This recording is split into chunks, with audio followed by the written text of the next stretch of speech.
Welcome, friends, to another edition of Economic Update, a weekly program devoted to the economic dimensions of our lives, jobs, debts, incomes, all of that, as it affects us, our families, our children, now and into the future. I'm your host, Richard Wolff. Today I'm going to devote the program to something many of you have asked me to present, to talk about, to analyze, and that is the question of monopoly. It has to do with the assertions we hear often these days that somehow our capitalist system here in the United States and beyond is being negatively affected because monopolies have replaced or displaced competition. The idea here is if only we can get competition back, recreate a competitive capitalism, why then the problems we face will go away. Today's program is designed to show you how and why that is not the case. To think about these things in a different way from this nice story that capitalism is basically fine. It's just a monopoly form we have to get rid of so we get back to the competition, which we're all supposed to believe is wonderful and presents us with no problems to solve. So let's go, and let's do it in a systematic way. First, it is of course easier, faced with a declining capitalism, a capitalism that's all around us with its extreme inequalities, with its instabilities. Here we are trying to cope with the effects of the great crash of 2008, even while we anticipate the next downturn coming down the road soon. An economic system that has shown, that is capitalism, that it is not respectful of the natural environment. It is not, as the words now go, sustainable in a reasonable way. Yeah, we're surrounded by problems of capitalism. So it's comforting in that situation to get the idea from somewhere that this really isn't a problem of capitalism as a system, but rather the problem brought in somehow from the outside, monopoly, a situation in which competition among many companies gives way in some way we're not quite sure about to a domination by one or a small handful of companies. And so the argument goes, we don't have to be critical of capitalism. We don't have to think about an alternative system. No. We just have to deal with this little detail, the monopoly problem. And if we can deal with that, well, we'll get back to a competition, to a competitive capitalism that is good. There are three big mistakes involved in this way of thinking, which is nonetheless very widespread and very popular, more so now than in quite some years. First mistake, capitalism has been wrestling with the problem of monopoly from day one. We have had repeated periods of monopoly. They have eventually led to movements, often of many people, to destroy or remove monopoly. We used to call that in America trust busting or antitrust. We even have a department within the Department of Justice in Washington devoted to antitrust activities. Yeah, we've been waging battles against monopoly over and over again. And you know why? Because we keep having monopolies over and over again. Google is a monopoly. Amazon is a monopoly. They're all around us. Companies that have effectively no real competition.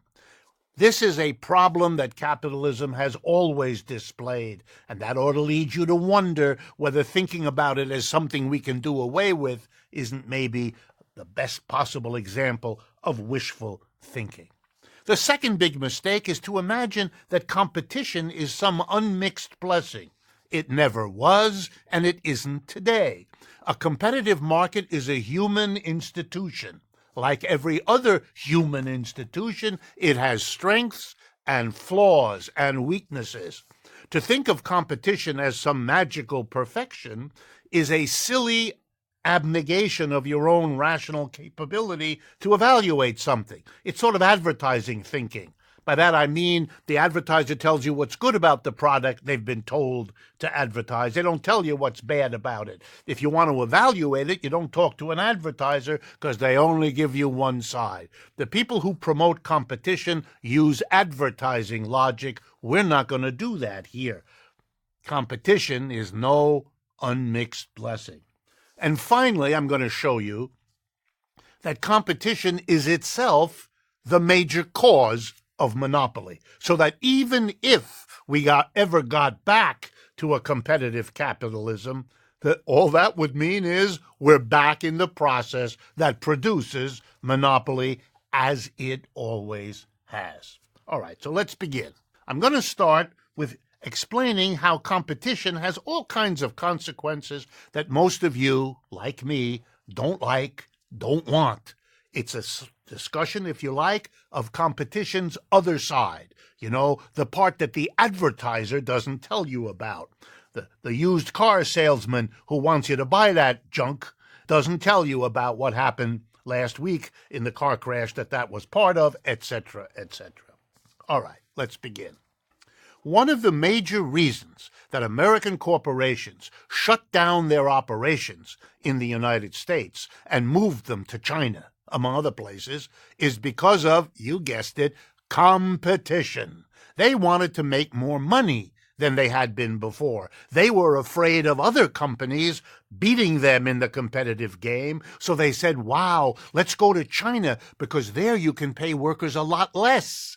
There you don't have the same rules to obey. There they don't care that much about pollution as they do here. So we can save on all kinds of costs, and that will allow us to undercut our competitors. Yeah, one of the consequences of competition was the exodus of American companies to other parts of the world and the enormous unemployment that resulted from it. Yeah, that was a result, among other things, of competition. Here's another one. Capitalists, employers seeking to compete with one another, often engage in what we call automation. They bring in machines that are cheaper to use than human laborers, and that gets them a step ahead of their competitors. Okay, if we replace people with machines, we throw those people out of work. That has an impact on them, their self-esteem, their relationship to their spouse, their relationship to their children, their relationship to alcohol. Should I continue? What are the social costs of automation? They're huge. They've been documented over and over again. Competition provokes and produces automation. Let me give you another example. Companies are competing, say, in the food business. Trying to get a customer like you or me to buy this kind of cereal rather than another. So they get their labs to go to work and they discover we can replace wheat, which we used to put in our little flakes, with, Lord help us, some chemical that is cheaper than wheat. We're not going to worry about what that chemical does to your chemistry and your body because we can now lower the price of our cereal because we're saving on wheat and undercut the competitor. The human beings who eat this stuff will suffer now and in the future.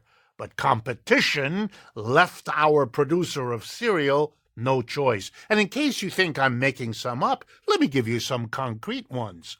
The Boeing Corporation, the major producer of airplanes in this country, is in a crisis as a corporation. You know why?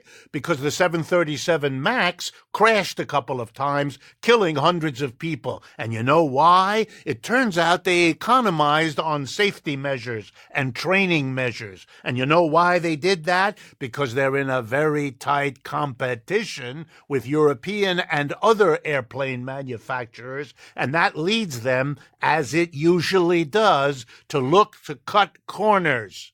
That race for, quote, efficiency. Yeah, it was competition that contributed to those deaths and to that problem. That's competition too. You can't whitewash this story. They're real.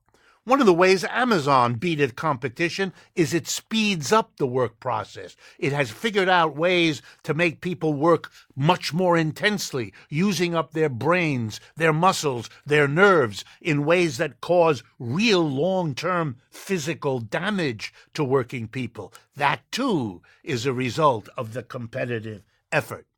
And it wasn't so long ago that children were part of the labor force. That's right, kids as young as 5 and 6 years of age. We were told they have little fingers, you see. They can be more productive than people who are adults with big fat fingers, That doesn't work. And by the way, you should be grateful because poor kids are the ones we hire, and that gives their poor families more income than they would otherwise have. We heard those arguments.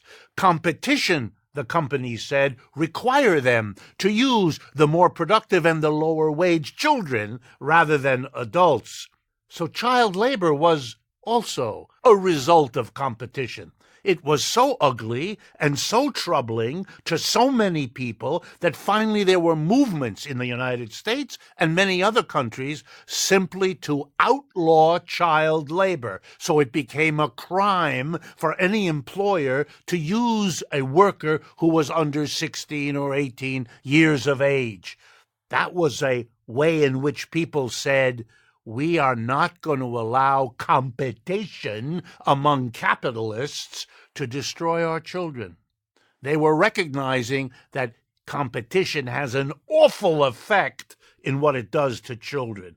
Well, it has many awful effects. So let's be clear. In the history of capitalism, the monopoly problem, which we're going to get to in the second half of today's program, is no worse, it's just different from the competition problems. Capitalism goes through phases of competition and monopoly, going from one to the other, as I will explain. But we shouldn't bemoan the one in favor of the other any more than vice versa. These are neither of them solutions. They are both phases of the problem. And the problem is capitalism, which does its number on us, both in the period when it's competitive and in the period when it's monopoly. People who want us to engage one more time in an anti-monopoly crusade are doing something that in the end evades the problem, which is the system, capitalism, not this or that form of that system, such as competition and monopoly. We've come to the end of the first half of today's economic update. This gives me an opportunity to remind you, please, to sign up if you haven't already, to subscribe to our YouTube channel. It's a way easily for you to support us, doesn't cost any money, and it is a big help to us in terms of our reputation and what we can accomplish. Likewise, please make use of our websites. They are there for your communication with us. They are there for you to be able to, with a click of a mouse, to follow us on Facebook, Twitter, and Instagram. And finally, a special thanks goes, as always, to our Patreon community for their ongoing enthusiastic support. It means the world to us. My very final for this first half, is about a new book that we have just produced and released. It's a follow-up to an earlier volume I have spoken to you about that was called Understanding Marxism. For the same reason, we have now produced a brand new book, just out, called Understanding Socialism. It is a response, as this program is, to issues, questions, comments you have sent to us in large numbers. It's an attempt to give an overview of the different interpretations of what socialism means, of what happened in countries like Russia and China that tried to create this, the strengths, the weaknesses, the lessons to be learned, what to do and what not to do. Please, if you're interested and want to follow up, check us out. Check the book out. Lulu.com is how you find both books. And I will be right back. Stay with us.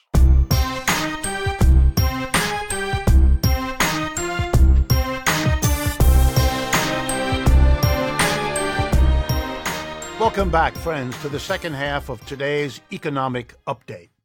This program, as I explained, is devoted to the analysis of competition and monopoly as two interactive sequential phases of capitalism as a system. The first part of the program was devoted mostly to competition, so let's turn now to monopoly. What is the basic definition and criticism of monopoly? Strictly speaking, monopoly is defined simply as a situation in which the producers of a particular commodity, shoes, software programs, haircuts, it doesn't matter, have been reduced to only one, literally one seller, a monopolist. But in general language, it includes also situations where many producers, who once competed with one another, have been reduced to only a handful. The strict term for only a handful is oligopoly, but we don't have to split hairs about this. Monopoly will be the word we use for either one or a very small number. For example, there were once dozens of automobile companies, but very quickly their competition reduced them to basically 3 for much of the post-World War II period, and you know their names: Ford, General Motors, and Chrysler. And likewise, there were once many cigarette producers, there were once many television set producers, and they became very few, whose names, therefore, we all know. What's the criticism of a monopoly or oligopoly situation? Again, very simple. The idea is if there's only one seller of something, that seller can jack up the price way above what he might have otherwise because he doesn't have any competitor. He can, if he had a competitor, if he raised the price, the competitor would get all the business because we'd all go to the competitor who hadn't raised the price rather than buy it at a higher price from the monopolist. So we don't like monopoly because they can jack up their prices and their profits because they don't have a competitor. And if it's a few, a handful, well, then we talk about things like cartels, arrangements when a few get together over dinner or out on the golf course and tell us what the price is. If you ever wondered why the prices of different cars, different cigarettes, and so on are so close to one another, that's because there are few sellers and somehow they worked it all out. But the basic criticism is that a monopoly is a situation in which the seller of something jacks the price up way beyond what they could otherwise get because there are no more competitors. So let's talk about this monopoly problem and where the monopolies come from. Well, the first and most important lesson is this: competition produces monopoly. It's not something external imposed on competition. It has nothing to do with human greed or anything else. Are people greedy? You betcha. Some more, some less. But that's really a separate matter. It's competition that produces monopoly, and let me show you how that works. In competition, we have, by definition, a whole bunch of producers. They all produce the same thing. They compete with one another, hoping we, the consumer, will buy from one rather than the other. They compete in the quality of what they produce and in the price of what they produce. And we are supposed, as consumers, to go look for the best quality at the lowest price and to patronize that one who offers that to us better than the others that we could buy from but choose not to. Okay, that's a fair definition. Now let's follow the logic. Company A produces, however it manages it, a better quality and or a lower price than Company B. So we all go to Company A. Company B can't find any buyers because it's not competitive. Or, to say the same thing in other words, Company A outcompetes Company B. Here's what happens. Company B collapses. Because it can't sell its goods, we're all going to Company A. So Company B, sooner or later, declares bankruptcy. It can't continue. It lays off its employees. It stops buying inputs because it can't compete. Good. Now, what happens in Company A?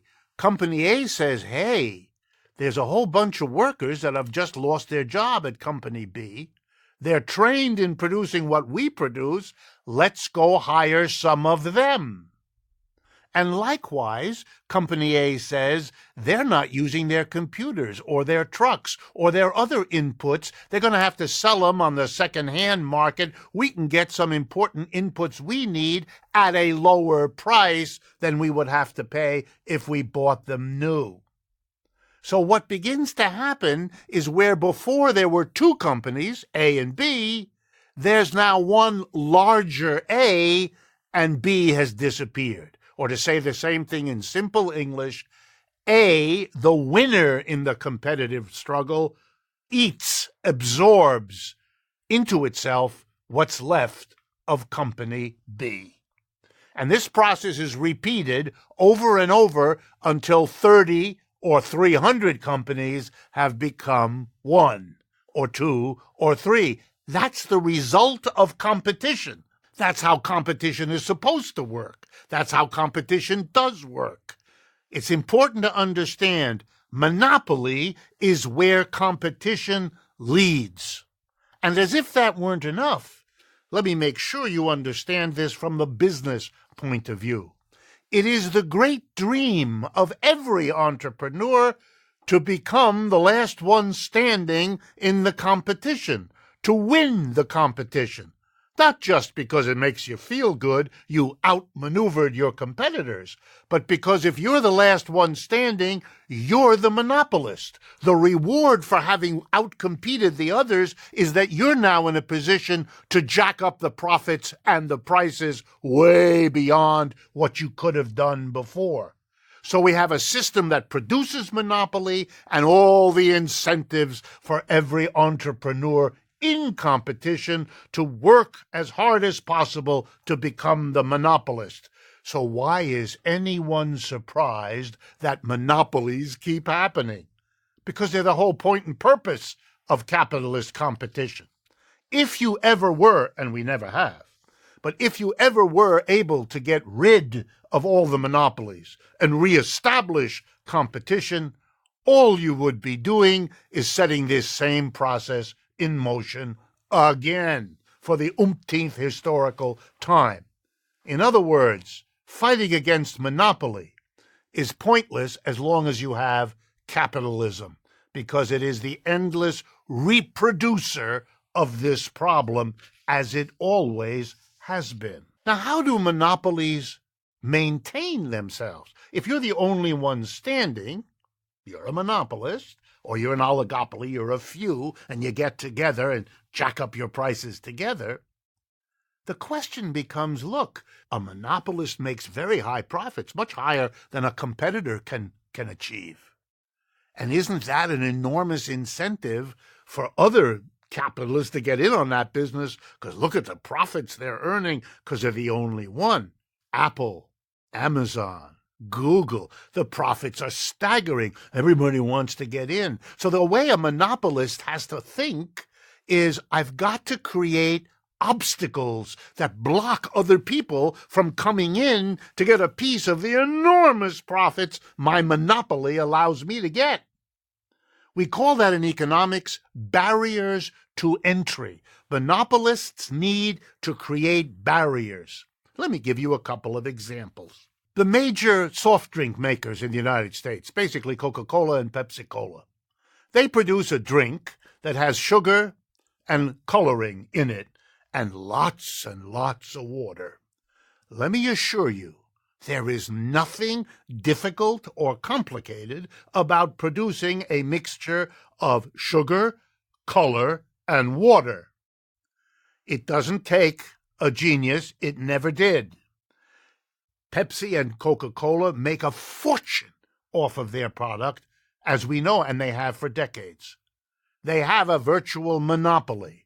Now, lots of other people could produce water, sugar, and color, close to, if not identical, with whatever they produce. But they can't break through.